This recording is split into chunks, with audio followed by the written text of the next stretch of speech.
মা নিত্তাখাজা ইলা হা হু হাওয়া, সূরা জাসিয়া আয়াত নম্বর 23। আল্লাহ সুবহানাহু ওয়া তাআলা বলেন, যারা নিজের নাফসকে ইলাহ বানিয়ে নিয়েছে, যারা নিজের নাফসের পূজা করছে, তারা জাহান্নামে যাবে। নাফস হচ্ছে এমন একটি জিনিস যে মানুষকে, আপনার নাফসে আপনার ভাইকে হত্যা করার জন্যে অগ্রসর করবে।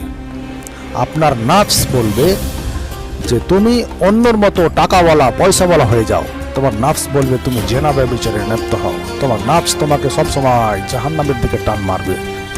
কিন্তু নিজের নাফসকে যে কন্ট্রোল করতে পারবে না, তারা অটোমেটিকলি জাহান্নামে যাবে। প্রিয় দর্শক, এই নাফস দ্বারা, এই মানুষের নাফস দ্বারা জাহান্নামকে ঘেরা আছে। নিজের নাফসকে যে কন্ট্রোল করতে পারবে না, তারা জাহান্নামে ঢুকে যাবে।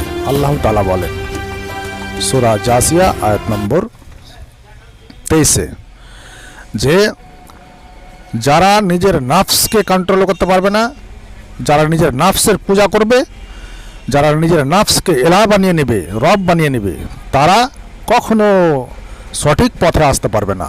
তাই বলছিলাম, সাবধান হয়ে যান, সতর্ক হয়ে যান, নিজের নাফসকে কন্ট্রোল করার চেষ্টা করুন।